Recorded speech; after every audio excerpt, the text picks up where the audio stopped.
수능 마인드를 버려야 됩니다. 논술에서 합격을 원한다면 수능 마인드를 버려야 돼요.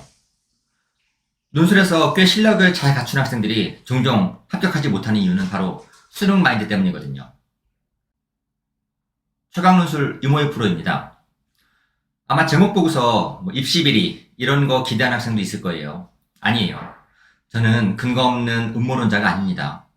학생들이 글을 꽤 잘 쓰고도 논술에 떨어지는 이유는 수능 마인드 때문입니다. 수능 마인드는 단순해요. 수능은 답이 하나라는 겁니다. 문제가 지하물이 복잡하다 하더라도 결국은 답은 하나로 귀결되게 돼 있어요. 점 하나 찍으면 답이 되는 겁니다. 논술은 달라요. 논술의 스펙트럼은 훨씬 더 다채롭습니다. 논술은 답을 하나 찾는다고 꼭 답이 되는 건 아니에요. 학교가 2개, 3개, 여러 개의 답을 요구하는 경우 하나를 찾는 것은 답이 될 수는 있지만 가장 좋은 답이 되기는 어렵습니다. 이게 논술을 적당히 풀고도 떨어지는 가장 큰 이유가 되는 겁니다. 실제로 논술에서는 독해도, 비교도, 평가도 답이 여러 개인 경우가 굉장히 많습니다. 하나씩 보시죠. 먼저 독해의 경우가 있어요. 답이 2개짜리입니다. 채심은 가의 경우 주제와 관련해서 2가지 해석이 가능하다. 이런 맥락에서 채심은 나도 2가지 해석이 가능하다. 채심은 다의 관점은 양면성을 지닌다. 이거는 연세대학교 발표자료입니다.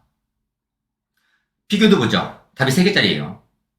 가와 나의 차이점을 적어라 라고 했는데 3가지였어요. 첫 번째, 강조하는 가치가 다르고 국가를 보는 시각이 다르고 국가와 개인의 관계가 다른 겁니다. 하나 더 보죠. 평가에서는 답이 4개짜리도 있었어요. 채심은 가를 4가지 측면에서 적절히 비판하는지 평가해봐라 라고 했는데 총 15점이거든요. 4가지 비판 포인트 요구했어요. 만약에 4개를 전부 쓰면 15점이 되는 거고 3개를 언급하면 최대 12점, 2개면 최대 9점, 1개면 6점에 멈추게 되는 겁니다. 이거는 중앙대 발표자료입니다. 문제는 수험생들이 수능 마인드를 벗어나지 못하고 있다는 거예요. 학교가 가를 비판을 하고 요구했을 때 학생들은 가를 비판하는 포인트를 1개를 찾습니다. 수능 마인드는 답이 하나거든요. 논술은 달라요. 그럼에도 불구하고 학생들은 학교가 답을 비판을 요구했고 본인이 비판 하나를 적었기 때문에 합격이라고 생각하는 거예요. 그리고 다음 문제로 넘어가는 겁니다. 마음은 이미 흑석동에 가 있어요. 문제는 남들이 똑같이 푸는 선까지 갔을 때 결과는 남과 같은 결과를 얻게 된다는 겁니다. 대기 없는 광탈이죠. 반면에 수능 마인드를 벗어나서 논술 마인드를 탑재한 아이들이 있어요. 이 아이들은 학교가 비판을 요구했을 때 첫 번째 비판, 쉬운 거는 금방 찾습니다. 그리고 안도하지 않아요. 하나를 찾았지만 그걸 넘어서서 2개, 3개, 4개 답이 여러 개 있을 가능성을 염두에 두고 이 모든 걸 찾으려고 노력하는 겁니다.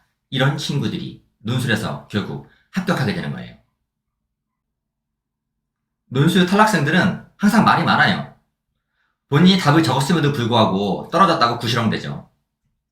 학교가 문제를 요구했고 내가 답을 적었고 그 다음에 내가 답을 썼음에도 불구하고 떨어진 게 뭔가 이해가 안 되는 겁니다. 뭔가 비리가 있다고 떠들어대요. 자, 오해의 이유가 바로 여기 있는 겁니다. 학생은 답을 분명히 적었어요. 문제는 그 학생이 적은 답보다 더 많은, 더 다양한 답을 적은 학생들이 있기 때문에 그 학생이 떨어졌다는 겁니다. 수능은 이진법이에요. 단순하죠. 답을 찾으면 붙는 거고 못 찾으면 떨어지는 거예요. 논술은 훨씬 더 스펙트럼이 다채롭다고 말씀드렸어요. 논술은 답이 여러 개이기 때문에 답을 쓰는 아이들 중에서도 하나밖에 안 쓰네, 2개 쓰네, 3개 쓰네, 4개까지 쓴 애들이 스펙트럼이 다채롭게 나옵니다. 답이 늘 여러 개의 가능성이 있다는 사실을 염두에 두고 있어야 돼요. 수능 마인드를 버려야 되는 겁니다. 수능 마인드를 버리고 답의 다채로움을 받아들이는 논술 마인드를 탑재했을 때 논술에 합격이 가능해지는 겁니다. 자, 지금까지 최강논술의 이모유 프로였고요. 이 뒤에 이어지는 부분에서는 제 작년도 합격생 리스트와 그리고 제가 추가하는 학원들 시간표를 안내하면서 마무리하도록 하겠습니다. 감사합니다.